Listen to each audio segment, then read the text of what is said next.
Hello and good evening. I'm Kathleen McLean, the AGO's Assistant Curator of Talks and Screenings.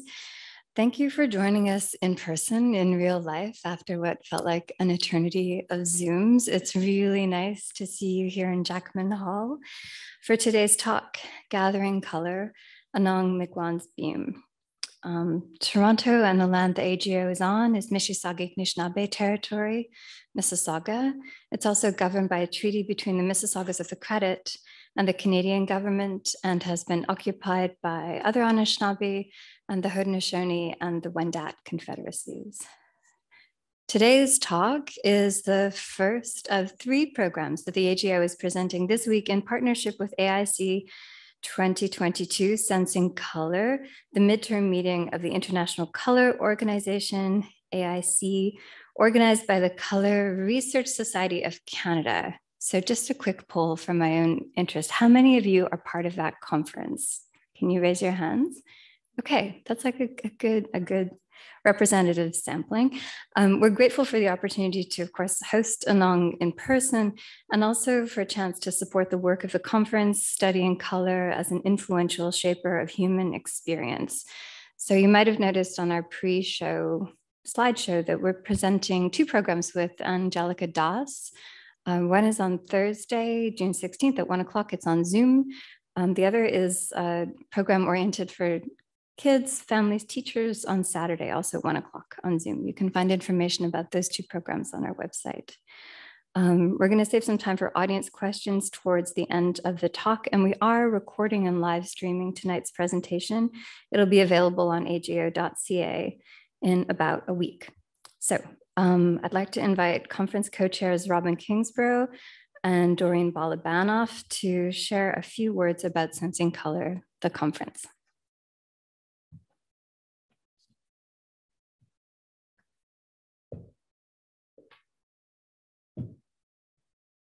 Hello and welcome. Robin and I have been for about 2 years helping organize with a coterie of people this international conference about color. The International Color Association is composed of national organizations. And so the Color Research Society of Canada is the member from Canada of the international organization, which has conferences every year and big ones every about 3 years. So I'm going to let Robin take over and tell you a little more about this conference. So welcome everyone. We're really happy to see people in person, and we're also happy to welcome people who are streaming and watching the recording. We are kicking off our Sensing Color conference. So we're hosting the midterm meeting of the International Colors Association. We've got 3 days of amazing talks about color, and we have researchers from all over the world, from various disciplines. Color is this amazing thing that just draws people from so many disciplines and so many backgrounds, and we all have a visceral experience of color every day in our lives. So we're very happy to be starting our series with Anong Beam to talk about her amazing paint collection and her approach to paint and color, and just widening the discussion about color. So I'd like to bring up Eileen Soba, and she will give an introduction, and we welcome any questions after the talk. So once again, welcome, and I'm glad so many people could come out this evening.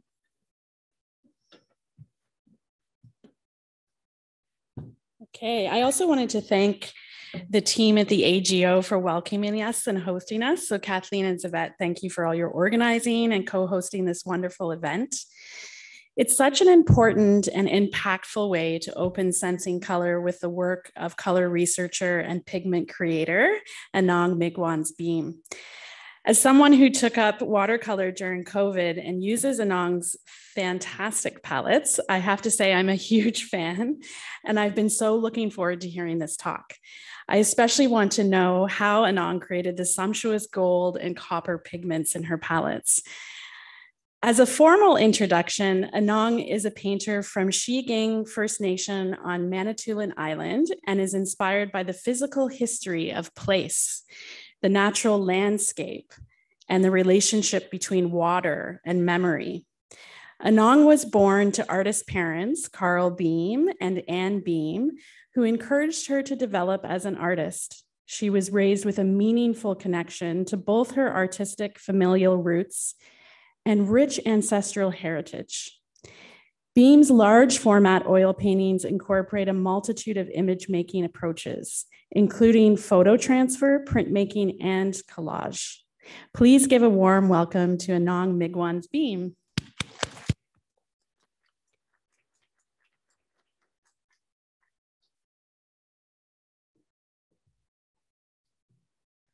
Hey, hello. Thank you so much for having me, and thank you so much for coming out.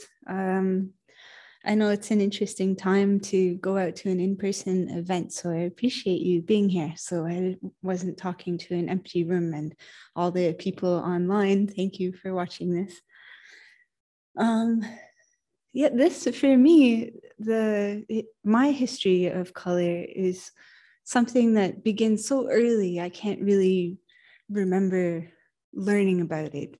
And it was interesting when I became a mother to see that kind of happen again with my own children, that my son's first words, his first word was mom, and then his next 7 words were all the colors in the rainbow.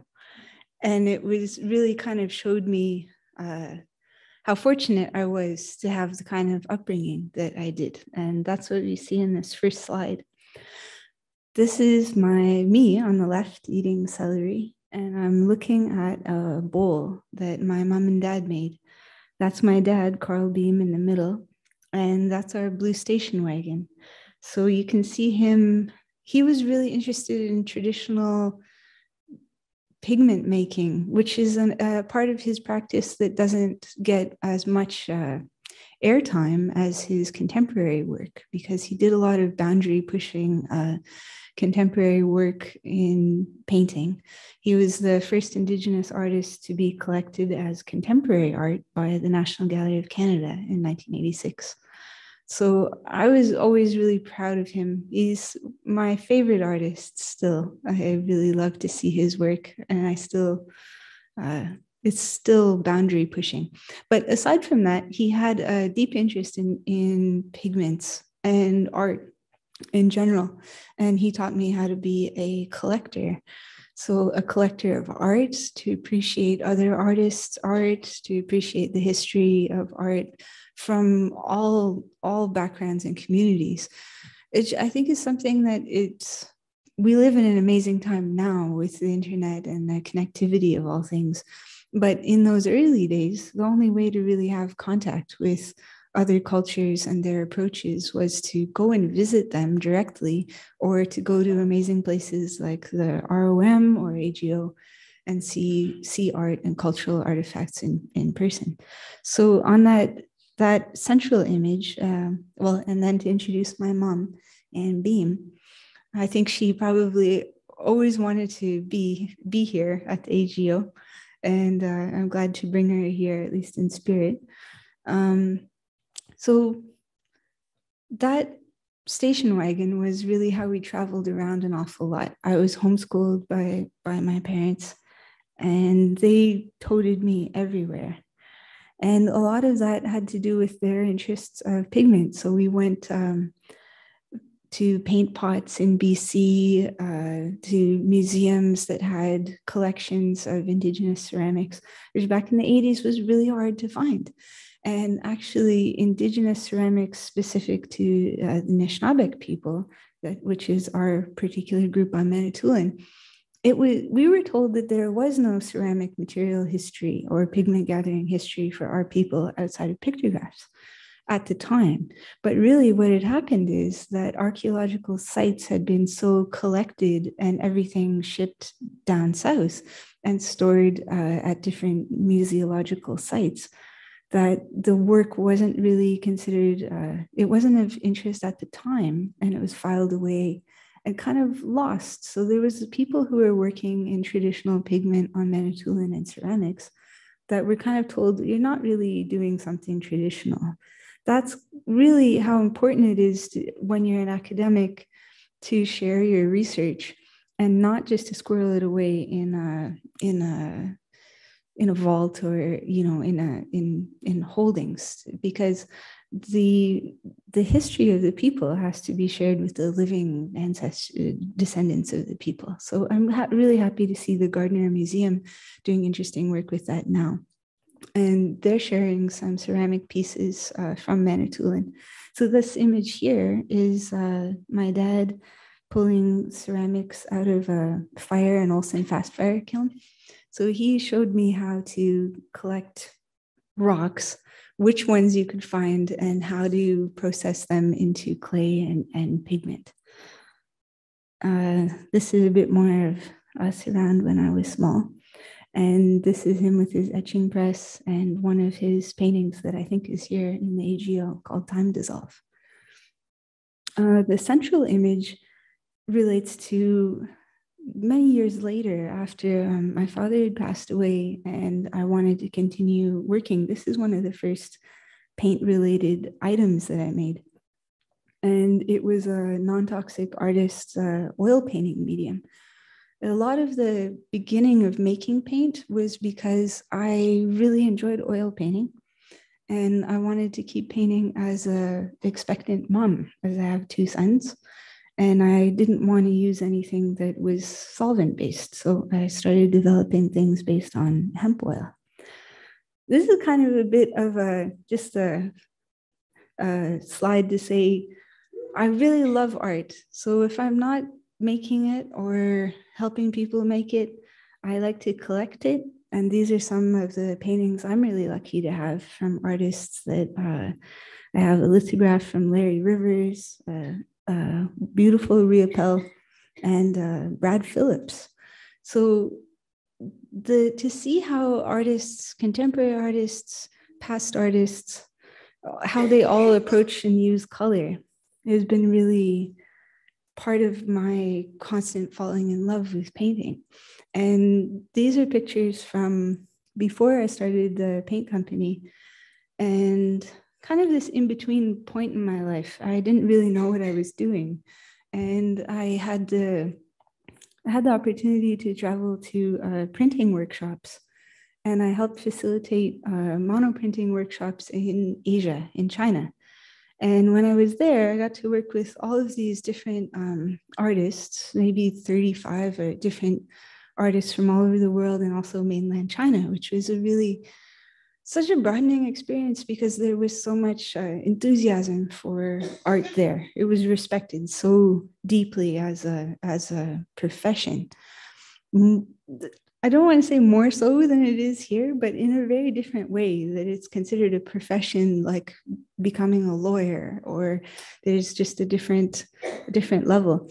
It was here where I really realized that aside from being an artist trying to advance my own view of things, I really loved working with other artists. And the main thing I did there was helping people bring together their vision of what they wanted to do and doing my best to help them be really happy with what they were doing.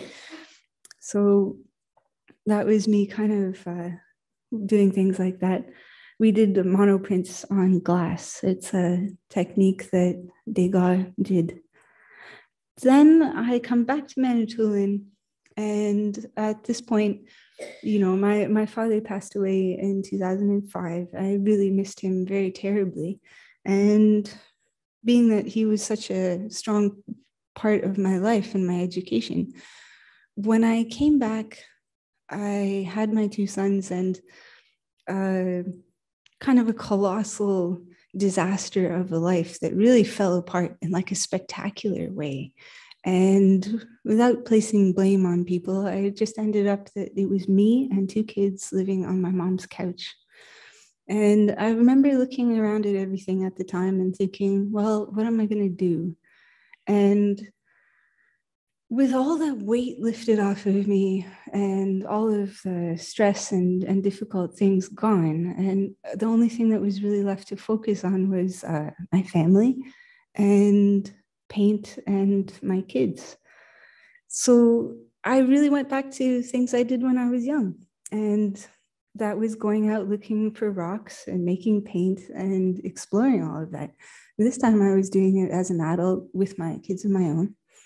And around that time, I started a job at Ojibwe Cultural Foundation, which is incredibly grounding to me. It really taught me how to organize myself and how to appreciate, my culture in a deeper way. I was really, really gifted to have years working there in a supportive role, and eventually as a executive director briefly. And I really enjoyed it. So this is a picture of me holding a bowl from the collection. And that's one that my dad did out of, to say that he did it is that he dug the clay, refined it. All of the paints in that are all from rocks that he collected. So that was really, it was really centering again. It was to experience that. So these are some of my own personal works from that time. I'm mainly an oil painter. At this point, I was using an awful lot of photo transfer, kind of like Dad. And, I felt that I had my own style at this point. It was really learning how to make paint.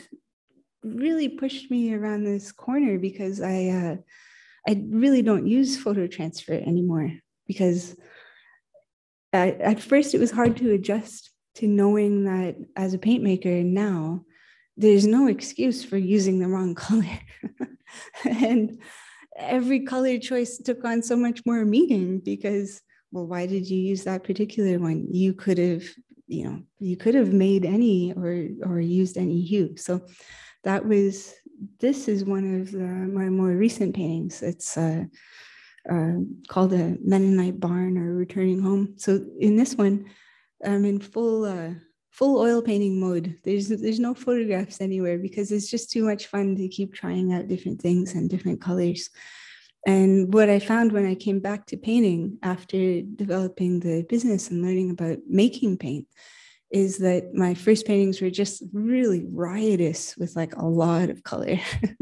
This is not really surprising anymore, but I think part of the reason why it's like that is because I paint in a dark studio. So when you paint in a dark studio, then you finally take it out into a gallery. Pow, it's very, very bright. So this is a bit more of where I'm situated to kind of let you know how things look up there.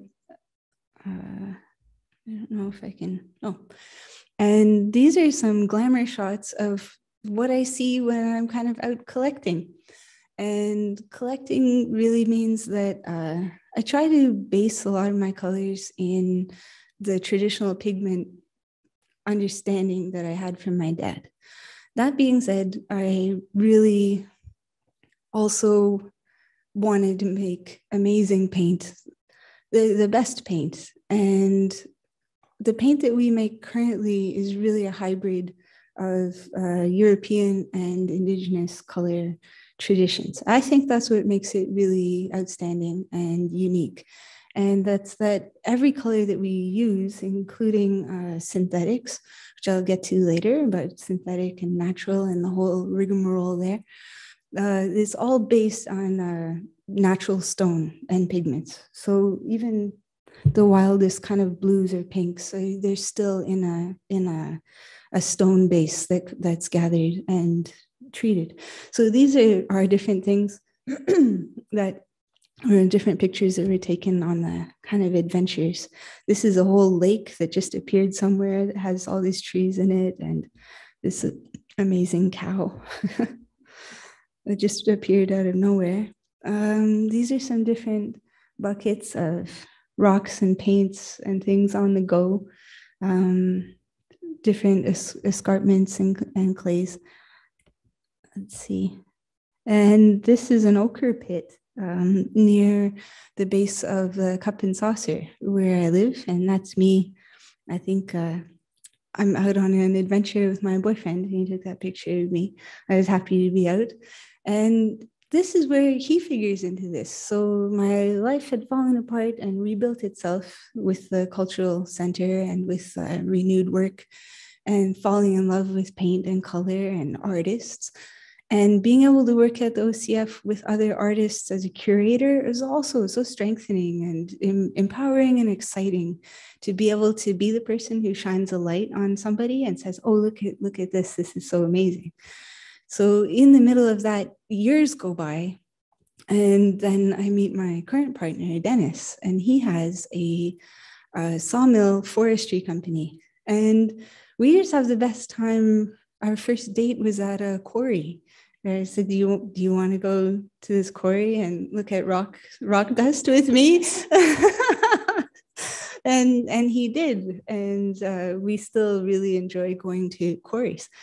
The spot where our interests really intersected was that his business, there aren't very many Indigenous forestry operations. So his is really takes him all around our location, and he knows all of these different gravel pits and rock cuts, and we really just kind of share that as our common love of, you know, things to do on any given Tuesday or Saturday or Thursday. And that relationship built into the business quite a bit later with using reclaimed wood instead of plastic.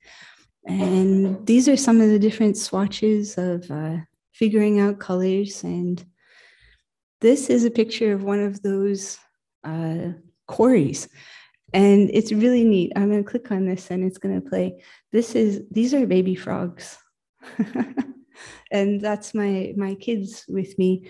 I used to go to this same spot with my parents and look at rocks.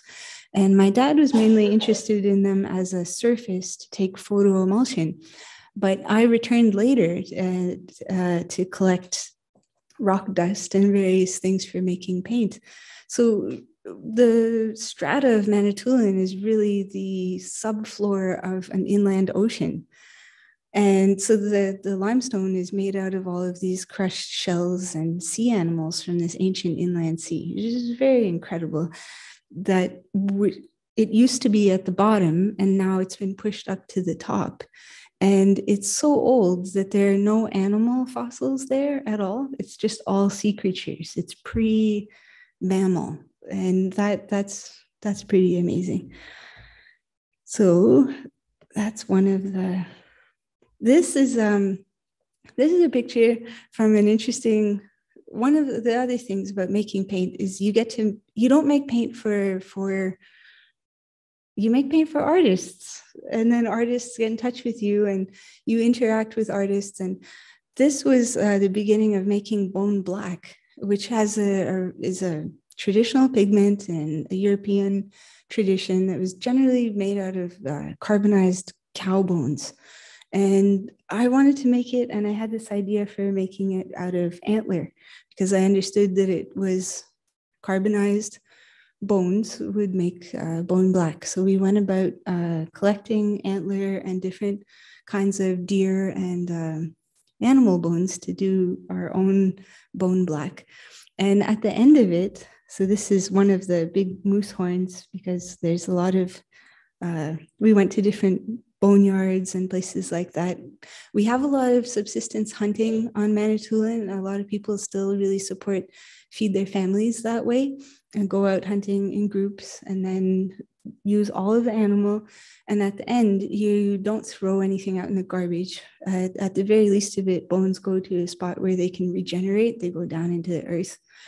And those are some of the spots that I visited for this too. So it wasn't anything, there's nothing invasive about trying out bone black. So this is a picture of one of the colors. On the left is the carbonized antler tips. And then in the center is it being mulled with gum arabic. And on the right, this is the final paint as it's set into a piece of birch. So because I had a workshop in the middle of a forestry operation, it was really kind of Dennis to give me that space because I had a little spot to work and nobody really knew what I was doing. And they just kind of gave me a lot of room. Oh, well, making paint, okay. And it's unusual, but I was so supported and loved and cared for to have that space that I got to be really creative. And there was so much wonderful small offcuts of wood around. And it was really great to see those and really want to use those, because I think, well, I'll finish the story about this. In the end, I don't know if anyone's familiar with, you should be familiar with Dana Danger's work. And she does really amazing photographic work. And some of the most powerful pieces have to do with giant racks from moose and from deer. So when we finally ended up making this paint and we put it on the internet and we had this hashtag, if somebody doesn't get this for Dana Danger, then the world's a cold place. And it was like this really long hashtag. It ended up being us, and we gifted that to Dana for her continued amazing work. These are some other rocks and local pigments that we use. We're kind of inspired by the local flora and fauna. This is a pheasant that is on the west end of the island, and you could see the hand there at the bottom right. That pheasant had never seen people. It didn't even have a notion to be worried about. So it came and it just came right up. It was a really neat experience. This is also some more pictures of the general locale. It's an area I'd really like to petition to be saved as a cell phone free service, which I don't think anyone's talking about, but it's pretty extraordinary to have a place on the planet where you go and you cross over this line, everyone knows where it is, and then you can't use your phone. And it instantly gets so peaceful. It's crazy. You don't hear any ping, no notification, no cell service. It's quite extraordinary. This is a bit more of a video of an ink and a paint that we had done called Fox Grape. And it's interesting. It's a botanical lake. I could get into this later if anyone's interested about different sources of color. You have your mineral color, then you have your plants, so you have dyes, and then you have pigments, and interesting camps there. You have inks, and then you have paints. I get asked a lot about ink, but I was actually know a few ink makers. I try not to say anything to throw shade on ink makers, but I told the ink guy, I said, ink is a town we drive through to get to paint. This is not saying anything, it has its place, but I literally pass through it and go back every time we clean our tools. This is kind of the start of things on the right, because my parents were artists, and they were generous artists of their materials and time. So they made sure I always had art supplies, and that I had nice art supplies. I didn't have Crayola or things like that. And I got to try out the Winsor and Newton and all the good stuff. And the paint box that I had was a Pelican paint box, which is a really lovely company.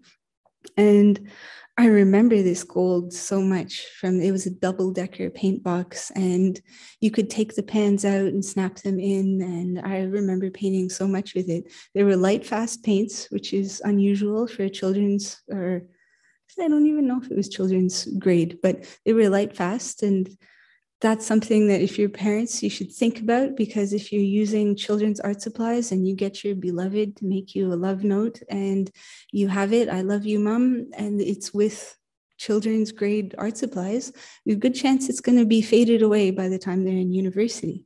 And that's a heartbreak that you don't want to find out at the end. So you should always give kids the good stuff and teach them how to use it properly. And this is the original gold that I had when I was young, like not the first, but one of many that I worked through. And I remember working so hard with the brush in the water, trying to get it to like lift up and to really get a real gold. And I have to admit, I was always quietly disappointed with the pigment loading, that you couldn't get a real sparkle. And it was a joy to me to be able to develop our own gold, and that it really has, it's all made out of metal. And you've asked about it at the beginning. The reason why our gold paint is so particularly sparkly is that it is made out of powdered metal, not gold, but powdered bronze. And there's nothing but a binder and a bronze, and that's what the paint is made out of. There's no filler. As soon as you add filler to any kind of metallic paint, completely dull the sparkle. So I understood kind of why I was frustrated in the early days. The other thing about rebuilding this is that I got to put it in a wooden block. So if you look at the image on the left, that's called a half pan. And that's the standard dish that holds watercolor. And it's the main thing that almost all companies use, except us. We don't use them. We tried to start using them. But after spending so much time with this material, going and getting it, being outside, I'm on Manitoulin, there's just all this wood and rocks and natural things. And then here's a bag from Amazon, and here comes out clunk, clunk, clunk, clunk, all these plastic tubs. They didn't go together. I didn't like the smell of it. I didn't like the way that they handled or felt. I just did not enjoy that container. And being that I was in the middle of a sawmill and a forestry place with wood chock-a-block, I was fortunate to be able to gather it all up and try different ways of presenting it. I'm still doing that, and I really, really enjoy it. So we use hardwoods, we use pine, we use incredible trees, and they're incredible trees that are on their way to doing something for someone else. So these are trees that are going off to be they're going to Tembec, and you'll meet them at Home Depot, but they can't take all the tree, and here's the butt ends and these pieces. Those pieces, these trees are going to be decks, or these trees are going to be, there's even a place where trees go to become the paper for microwave popcorn. And that's at a pulp mill pretty close to where we live. And that's where all the microwave popcorn bags are made. So aside from that, all of these small pieces, and that's what we use in different ways to contain paint. This was the beginning of making paint, kind of wanting to share back to people my experience of what paint was, that it was a physical thing. It was something that you could go and find, and it was like a keystone or a touchstone to the environment. And I wanted to share that with people. So I started making paints like this. And I'm continually humbled and honored by the enthusiasm that people have found for the paints that I make, and very, very grateful. This is a picture, kind of again, this is just a glamour shot of a beautiful butterfly in our truck. And then on the left, that's a paint. And it's a paint inspired by a robin's nest that had to be relocated, and it had an egg in it. And then later in the new location, we kept checking on it, and the egg hatched and the little bird flew away and everything went how it was supposed to. And in there, you see little shards of robin's egg, little tiny specks. That's the original robin egg. And then we made a paint to kind of honor it and remember it. And that's our robin's egg blue. So that is a physical piece of paint you could pick up and paint with. That was a lot of fun. This is the original workshop and some of the different palettes and the way that we're reimagining how you can present and contain an art supply. Because to me, artists are the most sensitive people. They're very eco-friendly, conscientious, good-hearted, hardworking people. And to me, the current art supply situation didn't really reflect the values of the people that it was serving. So it's been our pleasure and my adventure to be able to look at standard things like half pans or travel boxes or palettes and try to reimagine them in a certain way. So this is how we reimagined half pans. We use beeswax cloth or paper now. We use paper. And this is Dennis teaching me how to use my first mill. So this is a paint mill.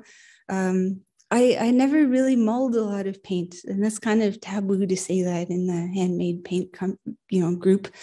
But I had wrist injuries, and I wear these bracelets so that I don't have early arthritis. And there was no way I was going to be mulling a lot of paint.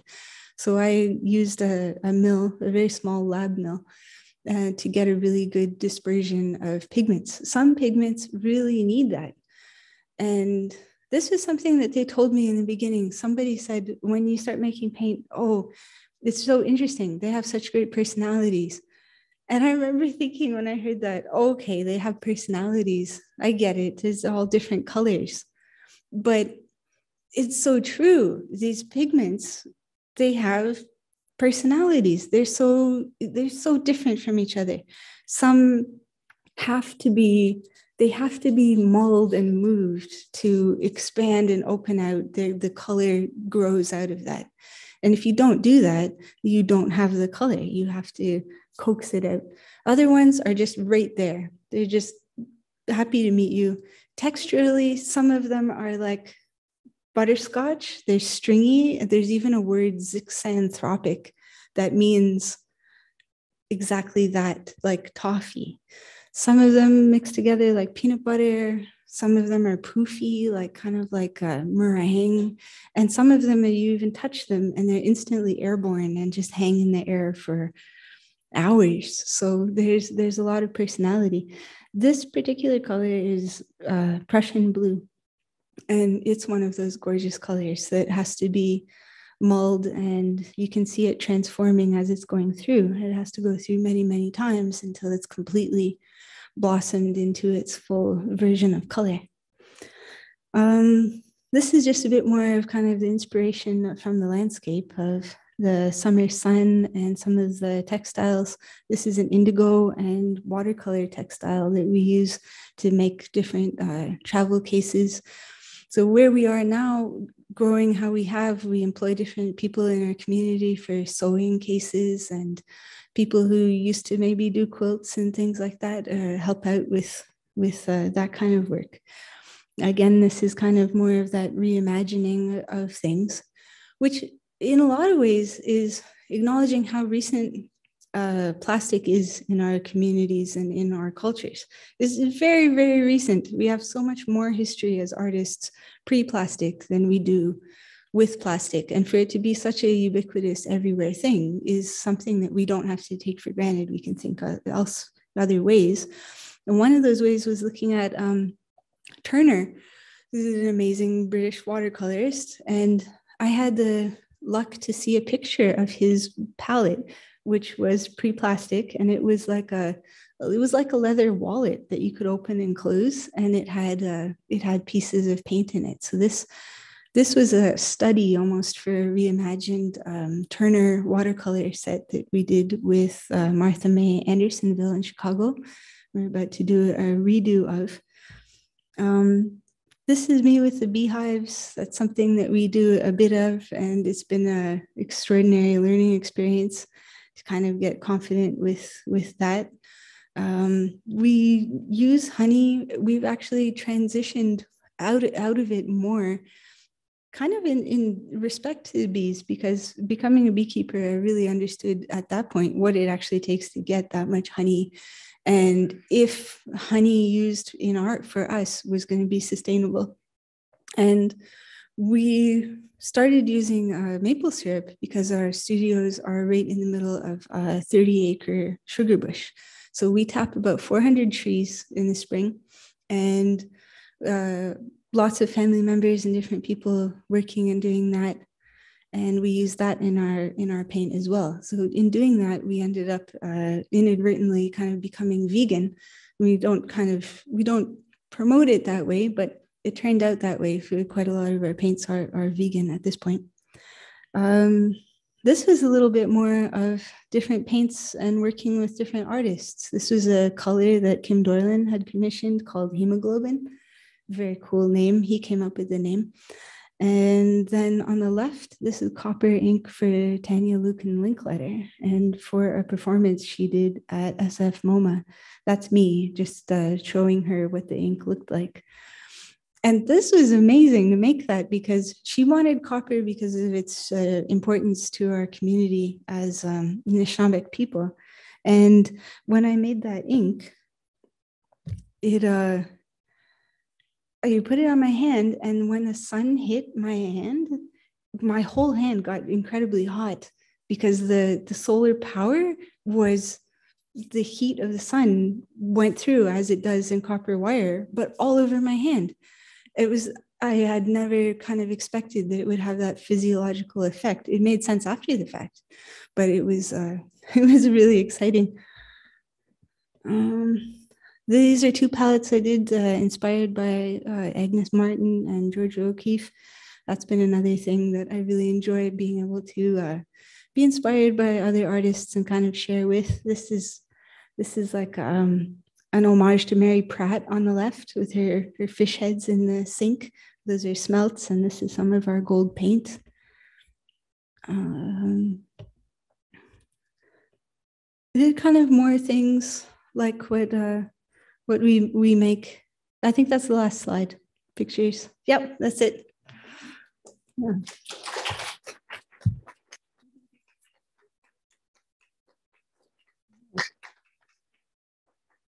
Thanks, Anong. Yeah. As promised, we have time for questions. So if you have a question, great, you've got one. I'll bring the mic to you.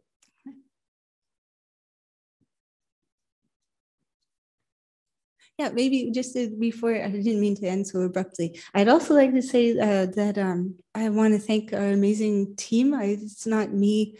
In the beginning, it was me making a lot of paint, but then I'm really lucky to have a lot of friends and family who pitched in to help me. And Dennis, firstly and foremost, for helping me set up my studio and also continuing to build things with me. And then Elena, who managed our shop, who's my daughter-in-law and the mother of my beautiful grandson, Colton. My sons, Riel and Luke, who are always involved in everything. They know how to do absolutely everything for making paint, which has been really, really fun. And Sally and Jacqueline and Lindsay, Francis, and Luke work with Dennis at the sawmill, and all the Mennonite community on Manitoulin, Mary and Elias, and their daughters help us shape a lot of our packs. So I'd really like to thank all the people at home, and thank you for helping us to create some interesting industry. We're definitely having a lot of fun up there, so I appreciate it. Bye.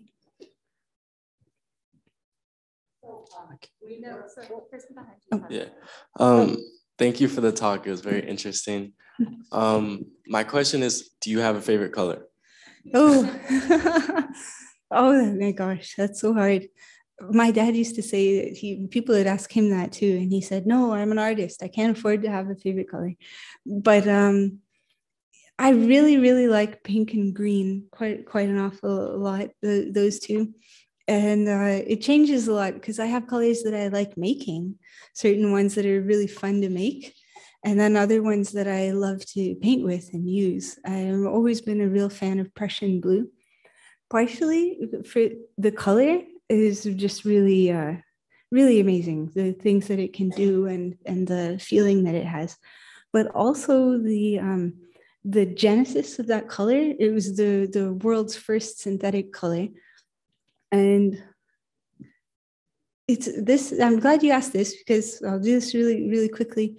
There's a lot of attention onto earth pigments and art supplies, and my father passed away quite young, and before he passed away, he had chelation therapy done, and they found that he was very heavy with heavy metals. And I really think that that's part of why he passed away early, is his exposure to heavy metals in art supplies.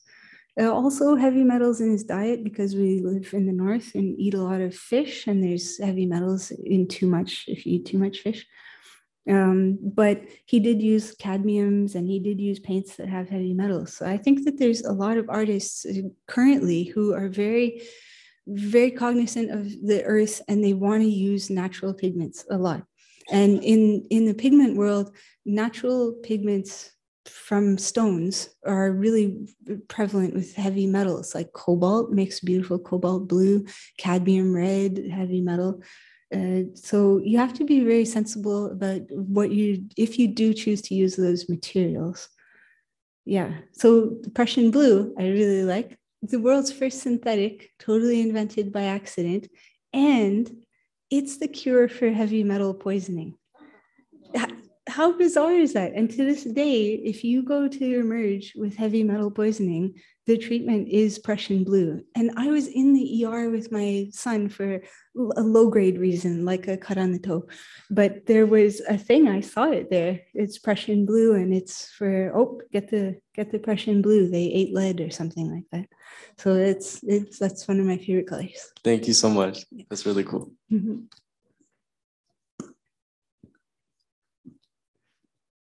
Thank you. Sorry about that.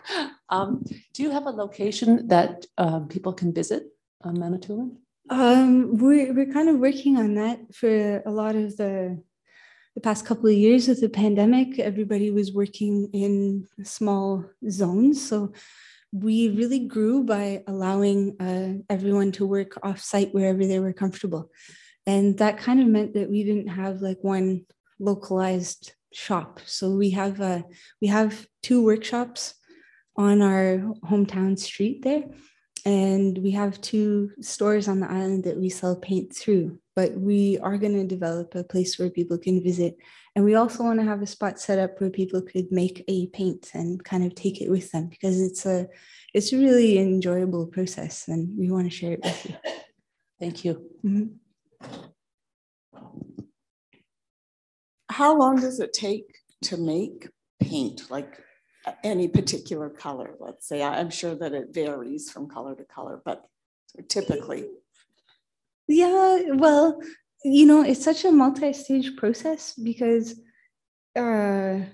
it starts with like, well, what is paint in a super quick rundown way? You're talking about some kind of a substance that you put pigment in. So you have a vehicle, and that's going to be like oil for oil paint or gum arabic for watercolor paint. You have a vehicle, and then you're going to put pigment in it.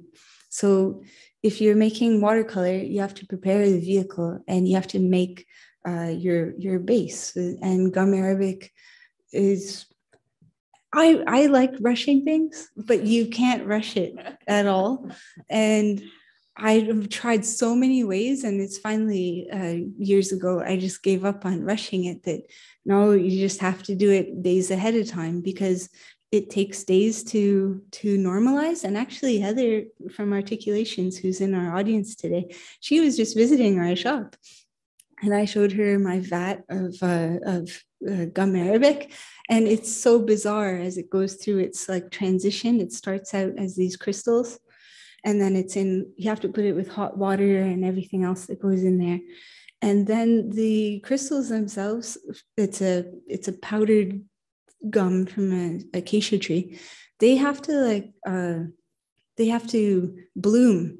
And as they're blooming, it ends up looking like it's very fermenty and bubbly, and then you leave it and it makes like a hard shell on top, and it's very mad scientist, and I really love it because you're stirring this big pot and it's as bubbles and doing stuff, and then eventually it tames down and it looks like honey.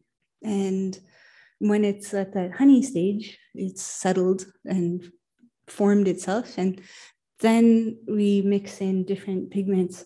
And that's when, if it's a pigment that has to expand and bloom, that takes longer. And then if I'm in a tight spot and I have to make a color, I always kind of go for the easy ones that don't take a long time. They just are what they are. So that's like an iron oxide. It already is what it is. It's that color. It's not gonna change.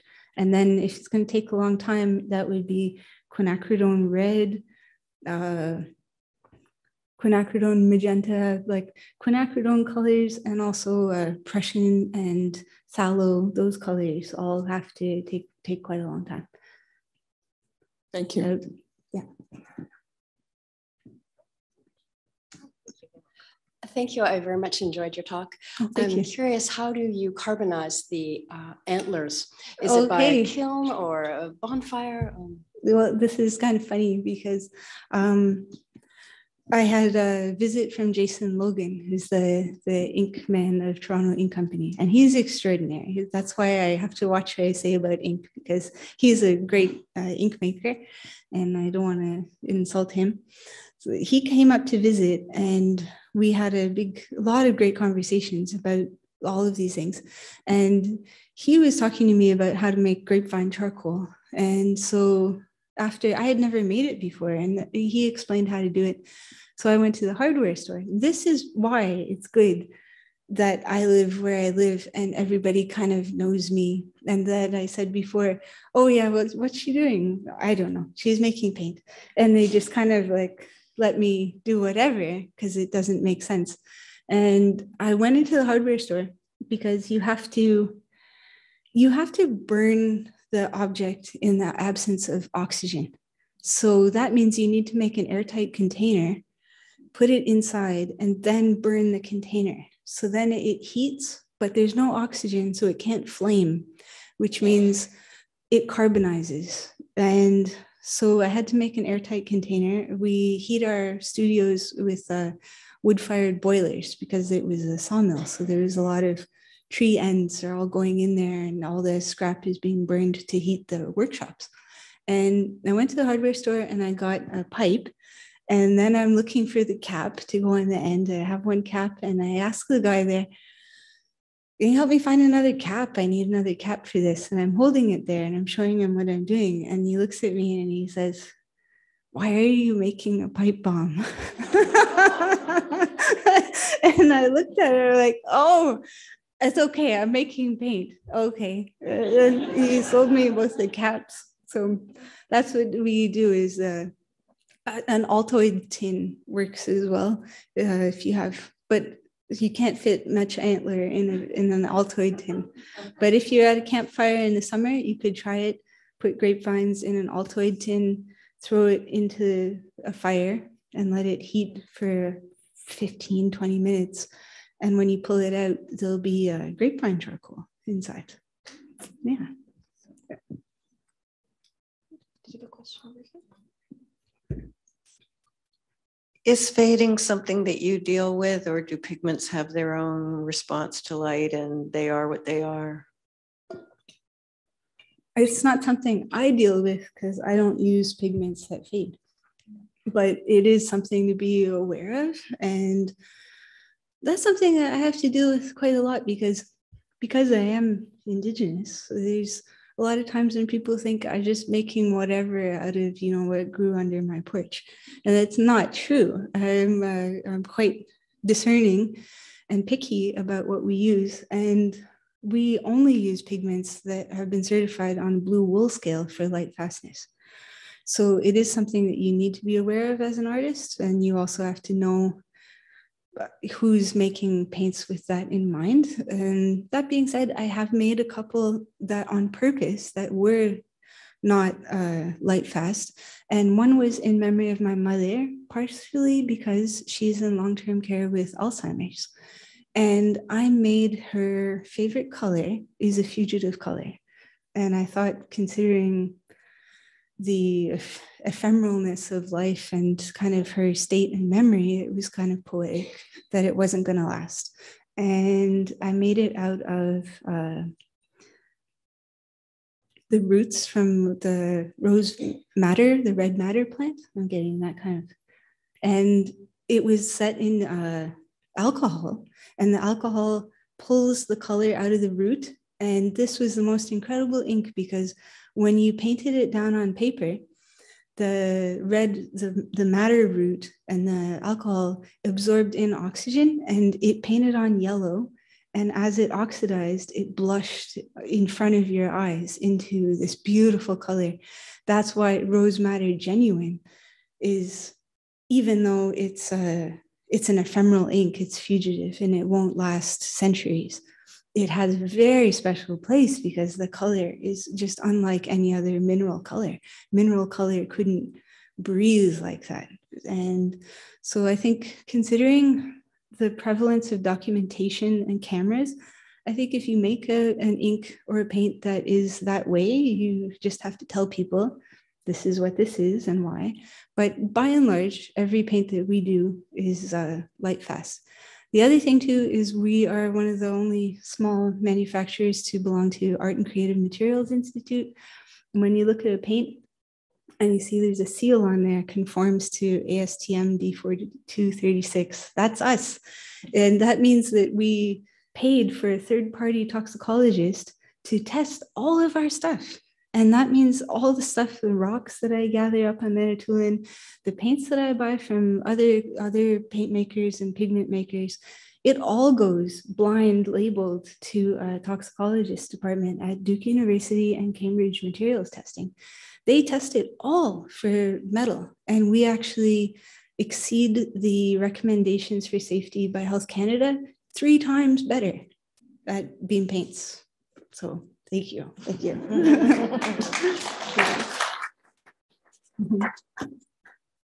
I think we have time for one more. I saw a hand.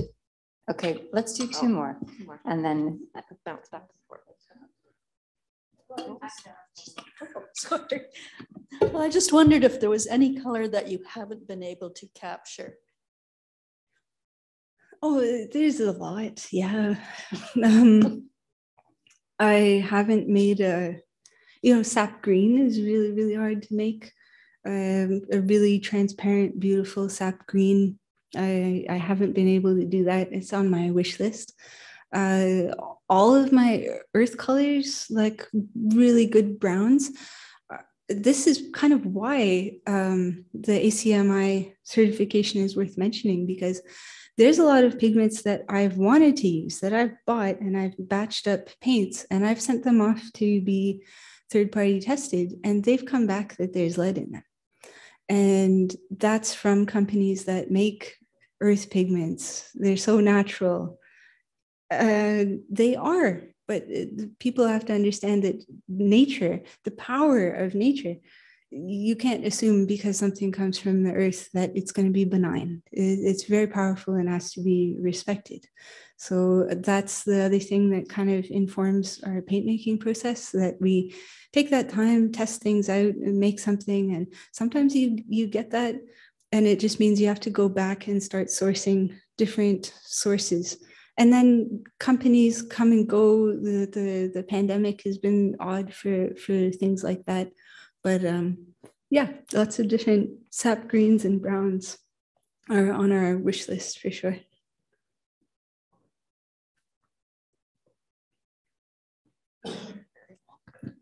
Yeah, I'm just wondering about, you had talked about how some artifacts, indigenous artifacts, have been museologically preserved, and how that has had an effect on some of these indigenous communities of being familiar and having the, sort of the memories of those artifacts and their tradition and processes around.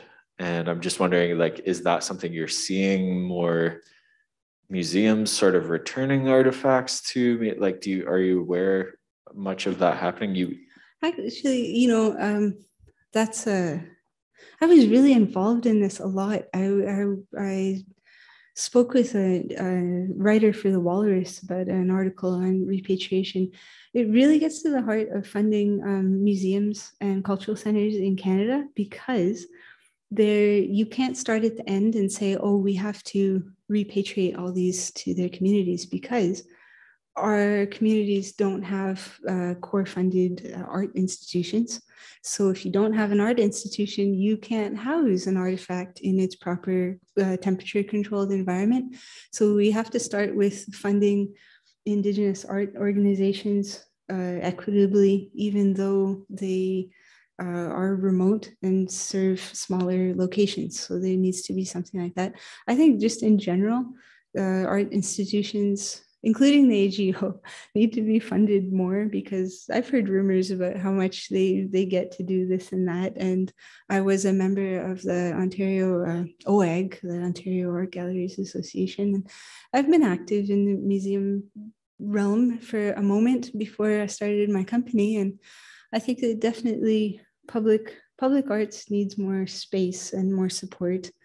If specifically for reasons like that, because there are so many artifacts and works of art that really need to, and not only culturally specific, like I think that there's so much benefit to seeing works from other cultures, so that if we had more of a touring, sharing program between museums, because I even remember coming here when I was 18, because my dad was an artist.